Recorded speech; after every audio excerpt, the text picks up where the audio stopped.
All right. Good afternoon, everyone. Thank you so much for attending Creating a Safe Space Taproom this afternoon. My name is Teresa. I'm from Single Cup Beersmiths, and I'll be moderating this session. Special thank you to the Brewers Association for having us in this session. And just a blanket sort of notice that there will be some sensitive subjects discussed today, so we just wanted to give a trigger warning to everyone in attendance, and that if anyone does need to step out at any time, there is the Wellness Center on the other end of this floor. So thank you again for being here today. And I'm very pleased to introduce our speakers today. We have JoLynn Backus through the Albany County Crime Victim and Sexual Violence Center. We have Kristen Copper through the Rape Prevention Education Coordinator at Survivor Support Services of Planned Parenthood of Greater New York. And joining us virtually on the phone, we have Khizra Ashraf, the LGBT advocate for the anti-violence program at In Our Own Voices, who is a partner with Capital Region Safer Bars. So JoLynn, Kristen, and Khizra, well, thank you so much for being here, and go. Thank you. So yes, good afternoon and welcome to Creating a Safe Space Taproom.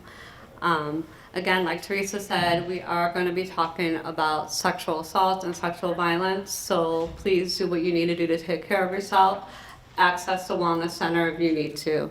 So my name is JoLynn Backus. My pronouns are she, her, hers, and I'm the coordinator of community education at Albany County Crime Victim and Sexual Violence Center. So we serve victims of all crime and their family in Albany County. All of our services are free and confidential. We offer counseling services, case management services, family and court advocacy. We staff a 24-hour sexual assault hotline, and we also go into the ER if a victim presents there to be their support person, let them know their rights and their options, and just make sure that they are supported as possible. I also do our prevention ed work, so I'm in schools talking about all kinds of different topics from bullying to consent and boundaries. And then I also manage the Albany part of Capital Region Safer Bars. So we go in and we talk a little bit about helping bar staff make sure that their patrons are safe. And once Kristen gets to hers, we'll tell you a little bit more about Safer Bars. But now I'm going to turn it over to Khizra to introduce themselves. Hi, thank you so much to JoLynn, and thank you for everybody who's in attendance. Like JoLynn mentioned, my name is Khizra Ashraf. I work as an LGBT advocate for the anti-violence program at In Our Own Voices. So a lot of our services are, focused on direct service and wraparound care for our clients who are mainly at the AVP program. Is, victims of crime, any crime, but our expertise is domestic violence and sexual assault. We do wraparound care, meaning we do connections to legal services, medical health care professionals. We have in-house, clinical therapists as well. Kind of like the same direct services, services that are present at mainstream organizations, but the difference is that we are very focused on the LGBTQ BIPOC experience within those systems. So In Our Voices, it's a fortunate time for us where this is actually the 25th year of our agency being, founded and in practice, because we really focus on our community special needs. And that's, and in on why In Our Own Voices is a partner on this initiative as well, because we provide the LGBT BIPOC insight on the curriculum and also just the initiative and the formatting of it to say. So yeah, that's a little bit about me and what we do here and what, we do with the Crime Victims Services as well. Hi everyone, my name is Kristen Copper. I use the pronouns she, her, hers, and I work for Survivor Support Services at Planned Parenthood of Greater New York. A little bit about Survivor Support Services. We offer free and confidential services to anyone that has been impacted by violence. We have a wide range of services, a 24/7 hotline, crisis intervention, support groups, and referrals. But in my position, I'm really focused on work in safer bars. So we'll move into that now. So to start, what is Safer Bars? Safer Bars is an initiative that focuses with working with nightlife establishments to prevent sexual aggression and violence, and we're really working to promote a safe and healthy nightlife within our communities. I'll go a little more in depth with this throughout some of the slides, but just as an overview, establishments that sign on to the Safer Bars are provided with trainings, and we also provide other additional tools for things like creating policies and procedures and performing environmental scans that just help to make sure your location is safe. So why is this work important, and why are we talking to you at a Brewers Association conference about sexual violence? Just in general, sexual violence is a major issue. It is widespread. The statistics are horrifying. 1 in 3 women and 1 in 6 men, conservatively, these numbers are probably much higher, will experience sexual violence in their lifetime. We work to prevent that violence and to provide support so that people are more likely to intervene in problematic situations and have the skills to do so. So that's sort of why Safer Bars was initiated. And we have partnered with In Our Own Voices, and Khizra will talk more to that, because marginalized communities experience violence at a disproportionately. They are just victimized on a whole other level, and so we want to make sure that we are working to stop that violence as well. Thank you, JoLynn, for introducing that. So kind of my work with this project is to provide, like I said, insight on specific LGBTQ concerns in nightlife spaces. You know, as we all know, we might know, for example, Waterworks down the street, or O-Bar, or, traditionally or historically LGBTQ safe spaces that came about as a fact of, preserving nightlife, or, the environment, safe and providing a safe environment for LGBTQ folks, because LGBTQ spaces are over-sexualized. There is, the sexual forwardness is a norm, or when folks who are not part of the community come in because of, for example, I'll speak to a very specific issue that we've had in Albany County, for example, is over COVID, a lot of, cisgender hetero spaces for nightlife were closed down because, your economy, local economy is taking a hit. That means if other folks are coming in to a safe space, like historically safe spaces, that means there are norms and regulations and cultural norms that are not understood. Or this also speaks to the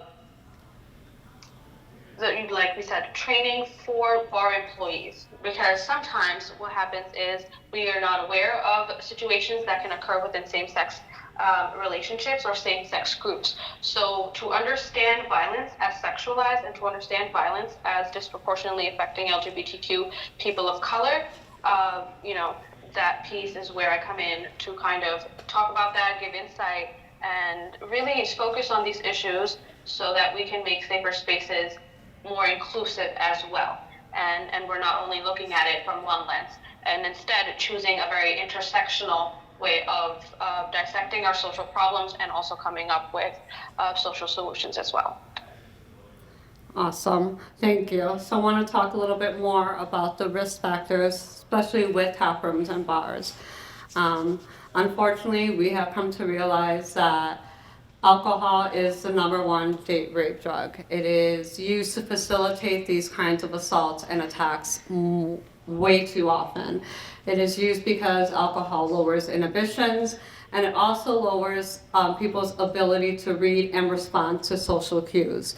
So if you have the environment where there's loud music and people are, drinking and that kind of thing, it can lead to an unsafe and problematic situation. 50% of sexual assaults involve alcohol use. And then again, we have the additions of games like pool, darts, and beer pong raising aggression. And there are even bar features and promotions that feed into this with creating a sexualized environment. Maybe it's posters on the wall, that kind of thing. It can be promotions like ladies' night, and it increases the risk of heavy drinking. Here in Albany, you can see these numbers are again horrifying. 2 rapes occur every week. Each year, 116 people are victims of sexual assault, some form of sexual violence. There have been 1,332 reports of domestic violence by an intimate partner in 2020. And every day, 3 people are victims of assault by an intimate partner. Again, these are not, the strangers in the bush. These are people that they know, people that might be going out in dates. And we have 262 bars per 100,000 population. So it's, again, that density, that increased risk. And so we want to promote that bystander adventure. We want to promote people stepping in and bar staff having the tools to recognize the behavior, interpret it that it is problematic, recognize the difference between flirting and sexual aggression, and then feeling a sense of responsibility, caring for their patrons, and knowing that this is something that they should do and can do. And having those tools, knowing what to do or not to do, and being safe in that. Feeling you have the ability to take action. A lot of times people say, well, I want to step in, I want to help, but I'm not sure how. So our training helps address that, and we talk about different ways people can intervene. And then making sure that once they have these tools, they act and they are able to make sure that their patrons are safe. And so now I'm going to turn it back to Khizra to talk about the partnership that we have with Our Own Voices and how that came about and what we are hoping for with this initiative.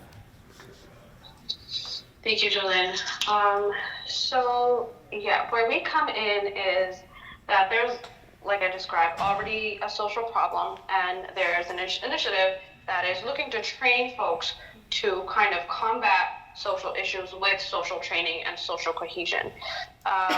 The part that Our Own Voices plays here is to, for example, come together to review the curriculum and the language foundationally. That's what first our collaboration was based on, to kind of see the language that we are using to reach out and conduct outreach to nightlife establishments, and see how we can be more inclusive in our message, because as we understand, violence affects all people of all color, creed, age, and sexual orientation.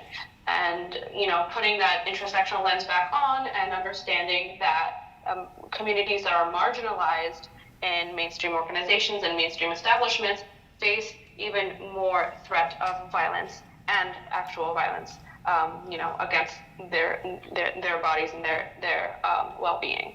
So Our Own Voices is, like I mentioned earlier, serves the needs of lesbian, gay, bisexual, and transgender people of color.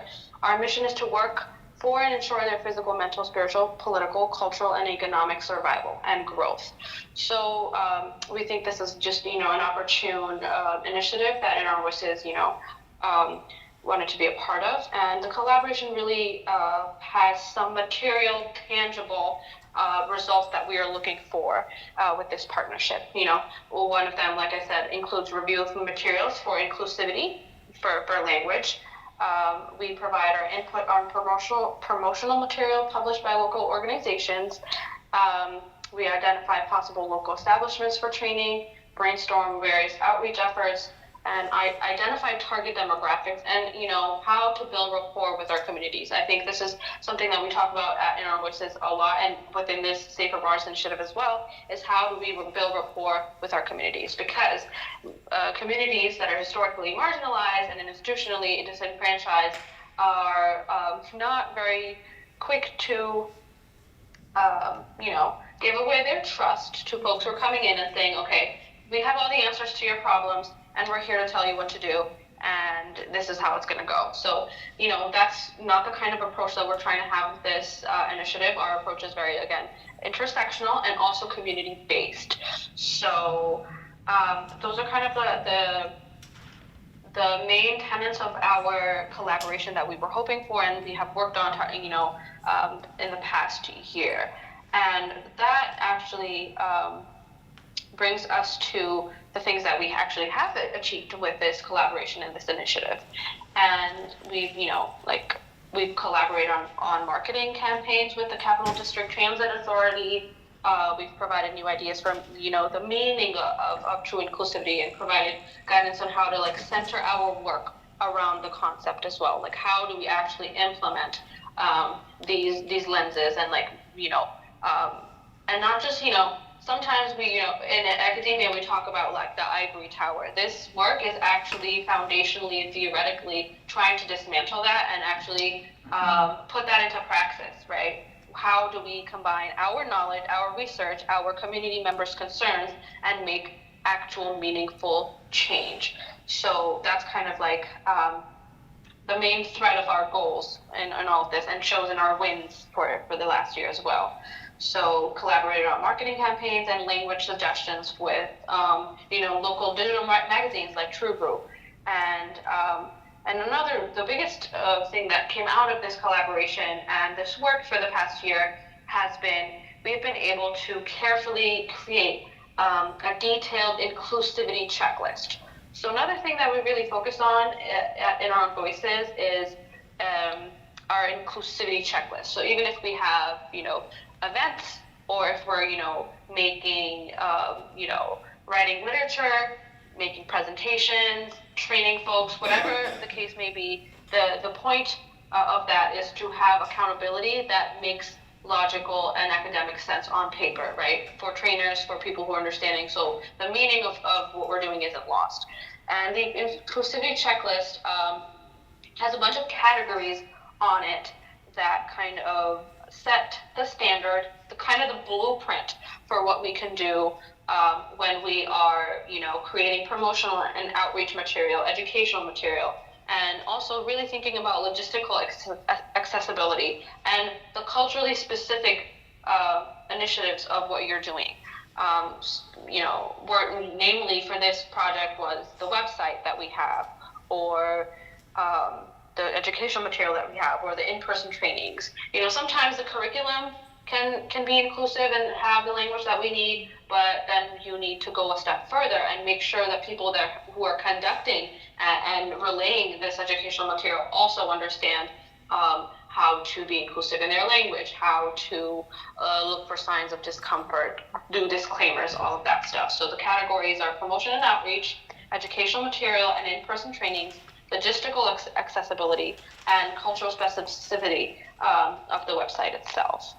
And so this checklist, again, is a blueprint for what we use to make future content, assess and analyze the content that we have already created or the material that we have added to our canon, and also implement it in our in-person trainings and promotional outreach. From this year of work together, this inclusivity checklist, this collaboration on marketing, and a bunch of different things, taking a very intersectional, interdisciplinary approach to it, we've been able to, as a result of the work, we have done more work. Just to explain, we've expanded our scope. I'm going to go a little bit further in and kind of explain how we do this, the methodology and the aim behind it, and what our goals are for this year, and why any of this is important to begin with. So the material that we've reviewed for this initiative in the past year has been the website, as I mentioned before, the training curriculum, the certification decal even. We're really detail oriented because we're trying to make this human scale and place-based. This is in Albany County, and what does that mean for our community? It means that not only are we a part of our community, but also because we really have to give their experiences weight here. This is not just some top-down sort of thing that doesn't really make meaningful change. Our aim here is to make meaningful change in these nightlife spaces, and at the end of it, really promote culture and well-being in these spaces and in our own city. So some mentionable suggestions that we've been able to make out of all of this, material that's been reviewed is to summarize is language diversity, differential nightlife that I'll actually talk about in a little bit more detail, the power of diverse illustration, and also when we come in and we really want to be community and place focused, sometimes what we can do is tokenize folks, right? In our imagery, in our language, in our, example giving, whatever it may be, we want to refrain from that of making one person the spokesperson of a race, or making it seem like this is just about so less marketing when that's indeed not the case. So yeah, those are just mentionable suggestions that we've been able to kind of weed out and also address with our inclusivity checklist at the end of it. So our methodology to all of this is, and including our new goals after having worked on it, how projects kind of shift because you learn new things. That's kind of what our understanding of this is. That we're open to change and that we're open to our own learnings and findings about our community and our community's experiences. So this year we plan to do community listening series, going back on making sure that our community is involved in their own, safety and in their own well-being. So community listening series, that's also part of our outreach. That trickles down to how can we make meaning of our people's experiences. So academically sound and data-driven language analysis. How does language impact our community, and how, as folks who are sitting in these rooms and talking about social issues and making sure that we can troubleshoot social issues and come up with solutions to them, or initiatives to come together, how does our language, how does our understanding and analysis impact that? So, but then also backing that up academically, making sure that what we're doing here is not only academically sound, but also is meaningful, like I said.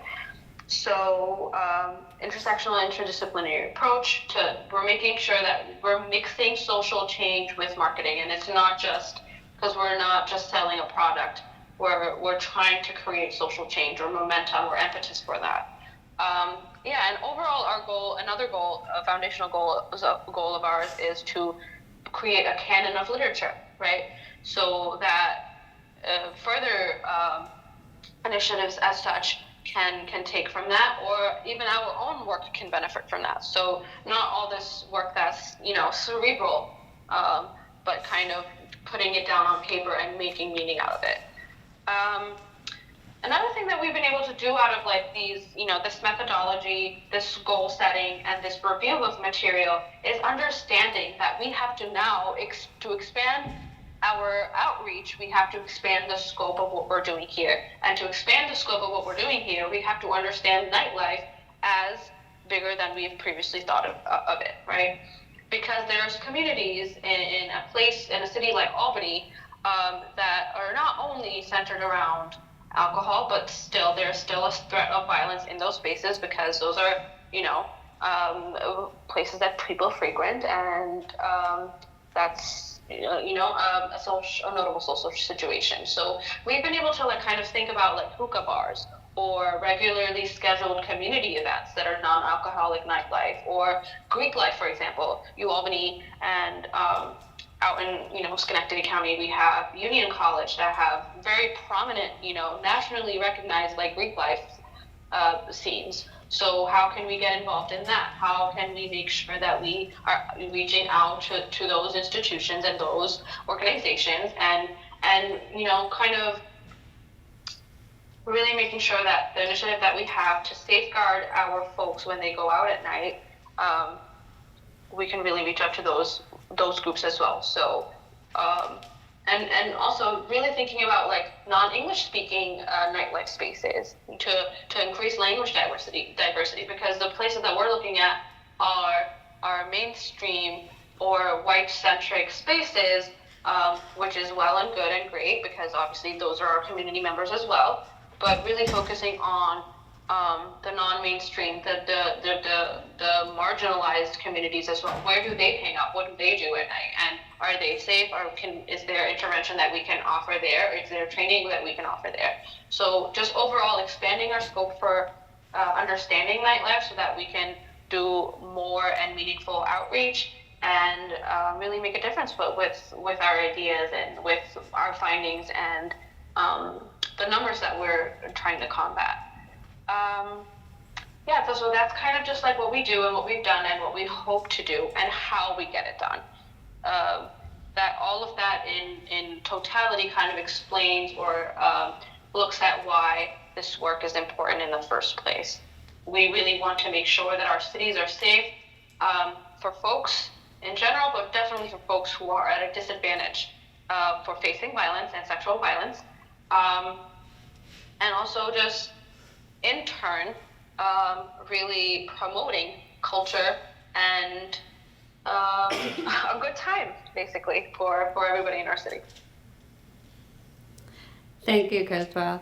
So now we're going to turn it back to you. What can tap rooms, what can bars do? A lot of things that have come out of listening sessions and talking to patrons and what they feel might make them more comfortable and what will work for them is the use of what they call vibe checkers.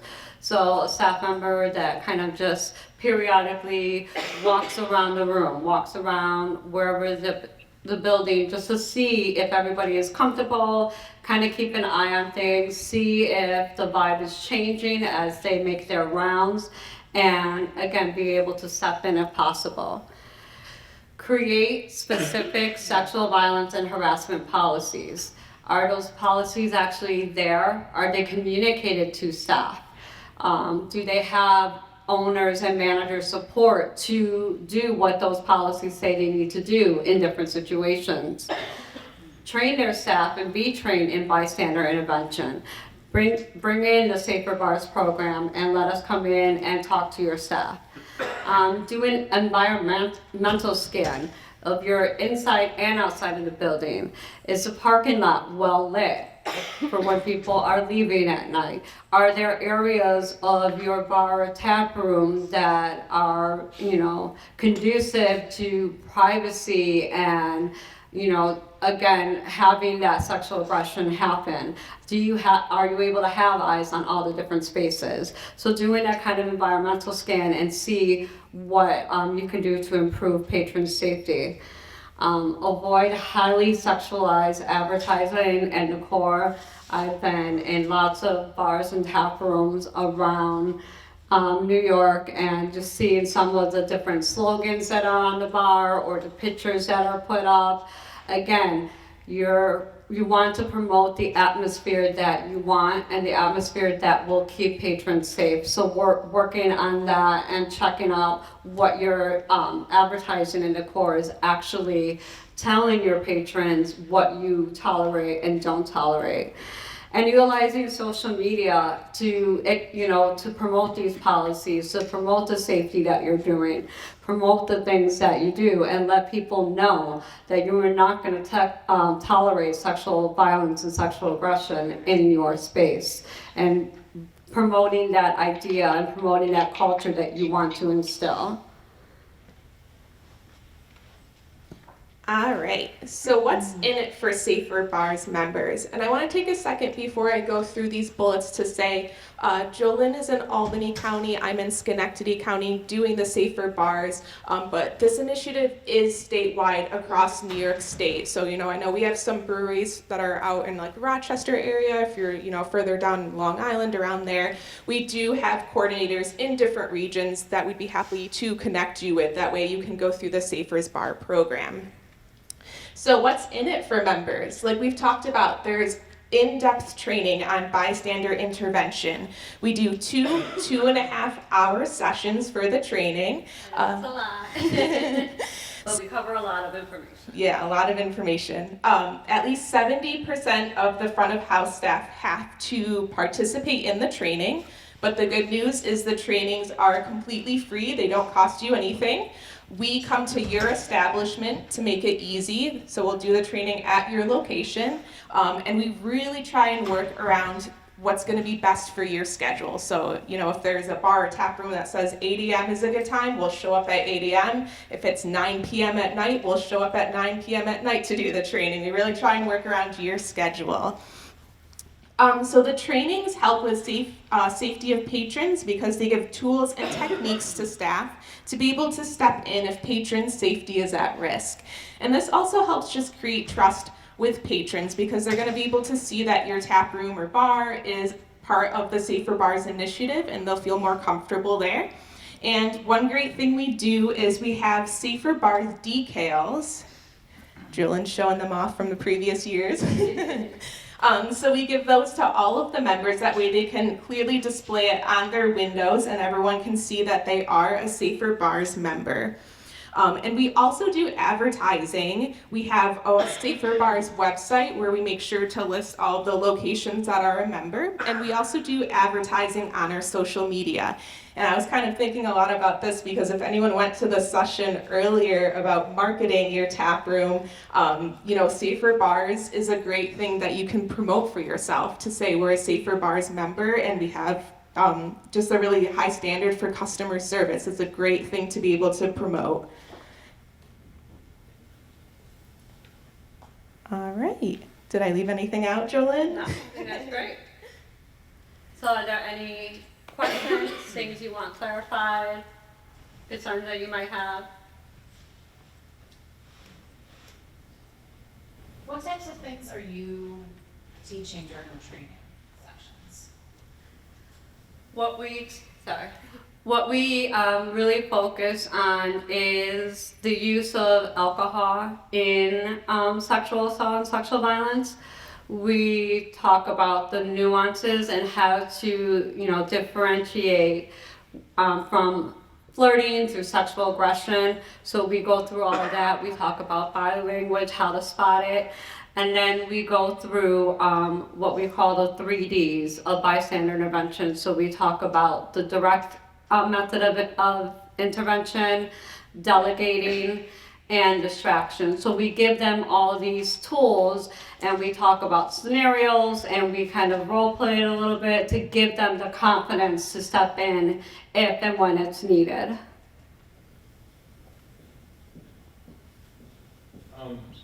That's no question, more just like my comment. My place formerly did the program. I worked with Casey O'Neill before she left. She's the new Casey. Yeah. I worked with Casey before she left. She was phenomenal, and she was always available to talk and answer any concerns that I had or questions. And I just want to say it was really helpful and enlightening. And I found the biggest thing that I got out of it, or what I found was the interaction, or it was I'm from a house manager. I didn't require them to do it. The staff said yes. I wasn't making them do it. If they wanted to do it, they also a person said yes, they would do it. They wanted to do it. So they were all willingly there, which I thought was a big part of it. But they also, a lot of times people kind of just be quiet and sit there, and they were not very interactive. And I think that was the big thing that came out of it for me was that they shared a lot of stuff, and there was a lot of good conversation that came out of it. You saw how different people saw different things. Yeah. Which I think was almost as helpful as, then you get to the intervention techniques and all those things, which are incredibly helpful. Yeah, those conversations are so important. They kind of all, the two things kind of led into each other, and I thought that was really helpful in being able to have those conversations in a space, even in a space like ours, which really wouldn't be considered like a very big linear night of space, or a space where you'd be concerned traditionally about, the things you're speaking about. It's still, I think just on a human level, it's good to know. So thank you for sharing that. That's good to hear. Yeah, those conversations are really important, and we do offer a lot of that space for people to talk about their concerns, what they are noticing in the bar. So we'll kind of tailor some of the scenarios, like what are you seeing? What have you seen in the past?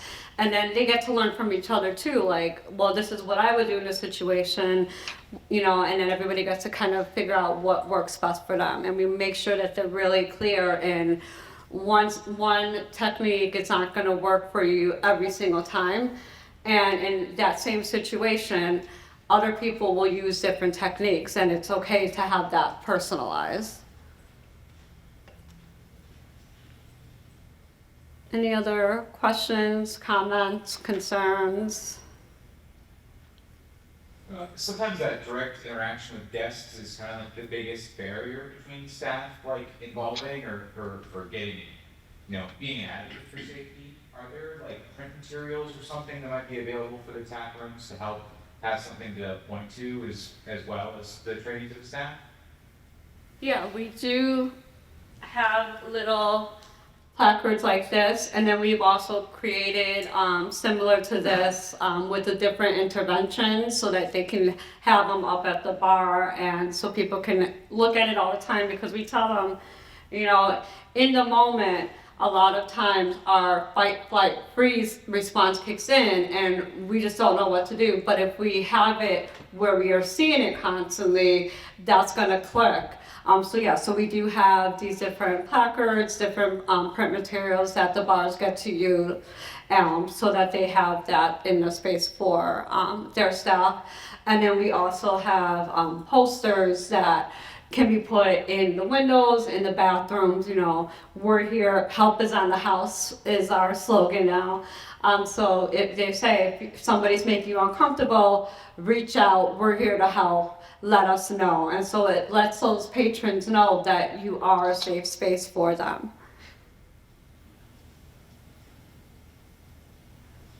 And we do have a table with our materials, coasters, brochures, all that, my card, right in front of the wellness room. So if you want to stop by and pick up some of that, you can absolutely take a look at it and see if this will work for you. And sorry, if I can add something to that. Thank you so much, JoLynn. It's really great to hear from everybody, because that also means that can be really valuable feedback for us, right? Because as folks who run these spaces and are in charge of these spaces, or are providing other types of support to management, I think it's really great for us to hear from you, so that way we can not only take that into consideration, but also really use that in a meaningful way in our curriculum, in the way that we teach certain stuff, train folks for certain stuff, or just to further our literature, as I was talking earlier as well. So I really appreciate that question about the canon of literature that we do have available. Did you see that question? Yeah, for myself and maybe anyone else, how can bars or tap rooms, anywhere of nightlife, keep up with the latest ways on how to create a safe space? Just like I find CPR changes throughout the years based on the latest medical findings. Some things that I know I've learned with TIPS training might be very outdated. Some things that some coworkers of mine suggest, such as an angel shot, might be very outdated because now based on restrooms or whatnot. So how can bars keep up with the latest sort of findings in literature and safe ways of addressing the community? Our training is very, very much kept up to date. I believe Safer Bars is in its third, maybe fourth reiteration. So we are constantly looking at the curriculum, looking at the trends that we're seeing, what's going on in the nation as a whole. And we bring that into the curriculum, and if it needs to be updated, we definitely do that. Part of being a Safer Bars member is a yearly recertification training. Again, that is completely free. we work with you to find a flexible schedule. We understand, the nature of those who are working in these type of establishments. A lot of them have other jobs and families, so it's getting scheduled can be difficult. But we will work with you on whatever seems to work for your staff. That training is only a 2-hour recertification training each year. Again, free. We work with you on the flexibility, but you keep getting that information, that update, and we make sure that the newest knowledge is put in there.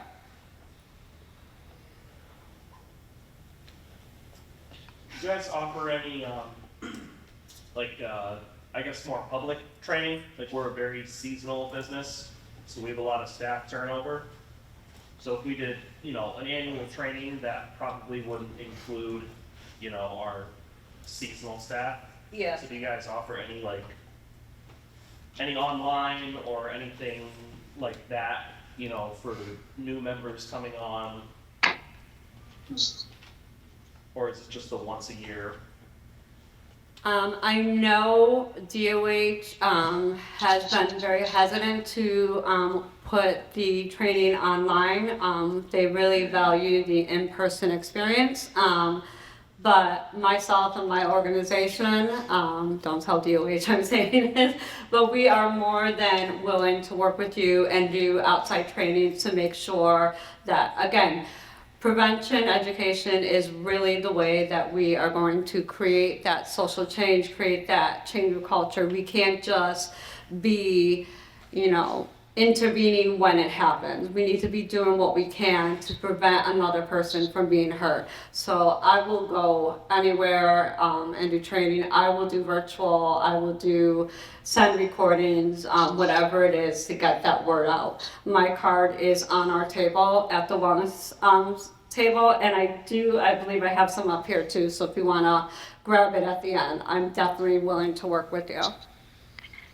And I just wanted to add that, what we envision for this initiative is really great input from all folks involved, because social change does not come about in any sort of vacuum or any sort of top-down situation. What that means is, I would really love for, this is one of our suggestions, and what's in it for Safer Bars members as well, is the fact that we should really be building our social media exchange of knowledge, right? I think as part of our canon of literature, that's also equally important, so that we can talk to each other, that we can have establishment pages. It's not just for marketing, but also just making sure that we're also disseminating the knowledge that we have. Maybe it may seem like an informal answer, but that's kind of where social change really happens, when we talk about what we've learned and we pass it on to our friends and families and other establishment owners and workers and whatnot, so that there can be intellectual movement outside of this, because there also continuously needs to be that impetus for change within our communities and with our own establishments. So again, thank you so much for sharing that with us and asking that question.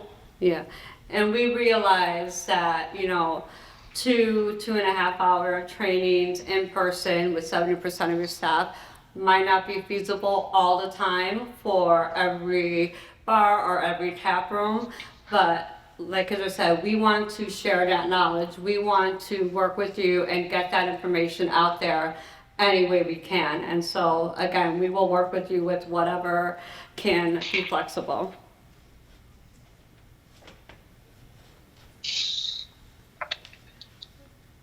Any other questions? All right, thank you guys for attending this session and being concerned about your patron safety. We'll be up here for a few minutes after. Khizra, thank you for joining us. Of course, thank you so much for having me. Thank you.